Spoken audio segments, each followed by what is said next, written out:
네, 오늘 말씀을 우리 같이 찾도록 하겠습니다. 오늘 말씀은 마가복음 8장 27절에서 30절 말씀입니다. 네, 마가복음 8장 27절에서 30절 말씀입니다. 네, 제가 읽어 드리도록 하겠습니다. 예수와 제자들이 빌립보 가이사랴 여러 마을로 나가실새 길에서 제자들에게 물어 이르시되 사람들이 나를 누구라고 하느냐? 제자들이 여짜와 이르되 세례 요한이라 하고 더러는 엘리야 더러는 선지자 중에 하나라 하나이다. 또 물으시되 너희는 나를 누구라 하느냐? 베드로가 대답하여 이르되 주는 그리스도시니이다 하매 이에 자기의 일을 아무에게도 말하지 말라 경고하시고. 아멘. 네, 읽은 이 말씀을 가지고 너희는 나를 누구라 하느냐라는 제목으로 말씀을 나누고자 합니다. 오늘 본문 말씀부터 마가복음의 2부가 시작이 됩니다. 이제 예수님은 갈릴리를 떠나셔서 예루살렘으로 올라가시게 됩니다. 그런데 일단 예수님께서 그 방향을 예루살렘이 있는 남쪽이 아니라 정반대인 북쪽으로 지금 잡으셨습니다. 예수님의 계획은 빌립보 가이사랴에 가셨다가 그리고 변화산에 올라가셨다가 그리고 다시 이제 갈릴리에 내려오시고 이제 다시 유다로 이제 가시게 됩니다. 그래서 오늘 본문에서 예수님은 빌립보 가이사랴에 도착하셨습니다. 빌립보 가이사랴는 갈릴리 북쪽으로 약 40km 정도 위치한 그 지역의 중심 성읍입니다. 과거에 헤롯 빌립이 헤르몬산 남쪽 그 경사지의 그 성읍을 잘 정비해서 황제에게 헌정하고 가이사랴라고 이름을 붙였습니다. 그런데 본래 지중해 바닷가에 가이사랴라는 항구 도시가 이미 있었습니다. 그래서 그곳과 구분하기 위해서 이곳을 빌립보 가이사랴 또는 가이사랴 빌립보라고 불렀습니다.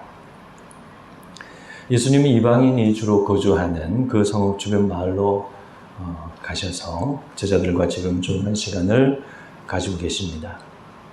거기서 예수님은 제자들에게 아주 중요한 이야기를 나누시게 되는데 예수님이 제자들에게 이렇게 물으셨습니다. 사람들이 나를 누구라고 하느냐?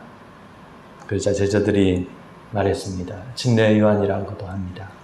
또 엘리야라고도 합니다. 또는 선지자 중에 하나라고 이야기합니다.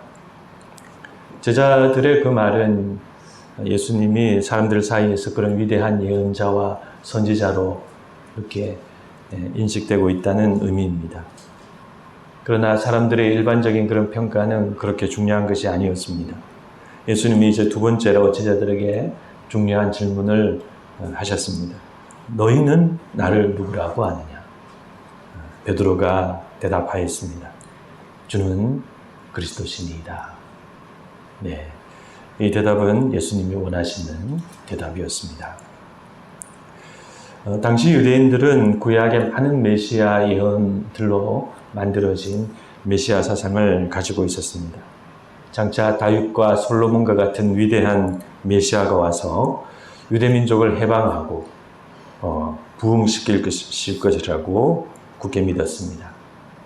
그러나 구약 메시아 예언의 본래 의미는 그런 것이 아니었습니다. 유대민족만을 위한 메시아가 아니라 온 세상을 위한 구원의 메시아가 오신다는 것입니다. 그래서 예수님은 베드로가 잘 말했지만 그 말을 아무에게도 말하지 말라고 당부하셨습니다. 왜냐하면 그 말이 퍼져나가게 되면 예수님은 그런 잘못된 유대민족의 메시아 사상의 메시아로 추종당하게 될 수 있기 때문입니다. 그래서 예수님께서 베드로가 말을 잘 했음에도 불구하고 그 말을 사람들에게 말하지 말라고 말씀하십니다. 아무튼 지금 제자들은 자신들이 지금까지 2년이나 따라다닌 예수님이, 눈앞에 계신 이 예수님이 진짜 모습이 누구신지 비로소 오늘 알게 된 것입니다. 이때 제자들은 지금 자기들이 예수님을 따라다니고 있는 이 일이 자기들이 생각하는 것보다 훨씬 거대하다는 그런 생각을 하게 되었을 것입니다. 이렇게 오늘 말씀은 제자들이 예수님의 실체를 알게 되는 내용을 말씀하고 있습니다. 오늘날 우리 믿는 사람들은 물론 예수님이 어떤 분인지 우리는 잘 알고 있습니다. 예수님은 하나님의 아들이시고 그리고 또 메시아, 즉 그리스도이시고 또 신성과 인성을 가지신 분이십니다. 그런데 아직도 많은 사람들은 이와 같은 예수님의 실체를 다르게 알지 못하고 있습니다. 또 믿지 않는 사람들뿐만 아니라 우리 믿는 사람들 중에도 예수님의 실체를 오해하는 분들이 들어 있습니다. 예수님 당시에는 예수님이 메시아이신가 아닌가 하는 것이 문제였습니다. 그런데 예수님이 부활 승천하신 후에는 예수님의 신성과 인성이 문제였습니다. 예수님의 신성과 인성은 오늘날에도 사람들이 예수님을 오해하는 대표적인 문제라고 할 수 있습니다. 1세기 중반을 넘어서 마태복음이 나올 시기에 벌써 그런 조짐이 보이기 시작했습니다. 우리는 마태복음의 그 가라지 비유에서 그런 조짐을 발견할 수 있습니다. 가라지 비유는 이미 교회 안에 이질적인 사람들이 등장하고 있다는 것을 말씀합니다. 그리고 1세기 후반에 우리는 요한복음과 요한일서를 통해서 예수님에 대해 다르게 말하는 교회 안에 신자들이 나오고 있음을 알게 됩니다. 그들은 예수님의 신성은 인정하지만 예수님의 인성과 그분이 이 땅에 육체로 오신 것을 부인하는 사람들이었습니다. 요한일서는 교회가 그들을 교회 밖으로 내보내었다고 말씀합니다. 예수님의 본성에 관한 논쟁과 논란은 그 이후에도 계속 진행이 되는데 최종적으로는 AD 451년 칼케돈 종교회의에서 예수님의 신성과 인성을 최종적으로 확립하게 됩니다. 교회는 예수님을 완전한 하나님이시자 또 완전한 인간으로 고백하게 된 것입니다. 그러나 이렇게 종결된 것으로 보였던 예수님이 누구신가에 대한 논쟁은 사라지지 않고 오늘날에 와서 다시 재현되었습니다. 성경 비평이 대두되면서 이런 주장이 나타나게 되는데 성경이 말씀하는 예수와 역사 속에 실제 이 땅에 있었던 예수는 다르다는 주장입니다. 복음서가 말하는 예수는 믿는 자의 신앙적 관점에서 신으로 고백된 예수이고 실제 이 땅에 있었던 역사 속의 예수는 신이 아니라 인간에 불과했다는 것입니다. 일부 학자들이 그런 주장을 했는데 그런 신학자들은 자신들의 주장을 널리 퍼뜨리기 위해 역사적 예수 세미나를 개최하기도 했습니다. 하지만 그 신학자들의 역사적 예수를 발견하려고 하는 그 시도는 결국 실패하고 말았습니다. 왜냐하면 이유가 간단합니다. 역사적 예수를 발견할 수 있는 그런 근거가 성경 외에는 남아있지 않기 때문에 어디에도 역사적 예수를 규명할 수 있는 자료가 없습니다. 그렇지만 그들의 실패에도 불구하고 예수님의 신성을 부인하는 그와 같은 그들의 주장은 많은 사람들에게 영향을 미쳤습니다. 그래서 이제 세상은 예수님을 인간으로 그냥 사람에 불과한 존재로 이해하는 것이 일반적인 상식이 되고 말았습니다. 그런데 반면에 오늘날 우리 교회 안에서는 이와 정반대의 현상이 일어나고 있습니다. 1세기 때와 같이 예수님의 신성만 중요시 여기고 그분의 인성을 중요시 여기지 않고 있는 것입니다. 교회 안에서 바울 서신에 비해 복음서의 중요성이 현저히 낮습니다. 오늘날 우리 교회들이 바울 서신을 주로 많이 보고 복음서를 많이 보지 않는 그런 경향이 있습니다. 복음서를 보더라도 요한복음과 마태복음은 많이 보는데 마가복음과 누가복음은 잘 보지 않고 소외하고 있습니다. 그 결과 많은 신자들이 예수님을 신성을 가지신 구원의 예수님으로는 잘 알고 있지만 우리가 본받아야 할 내 삶의 주님으로는 잘 알지 못합니다. 전에는 전 세계 교회들이 한국 교회를 부러워하고 칭찬했습니다. 그러나 지금은 한국 교회를 많이 걱정하고 있습니다.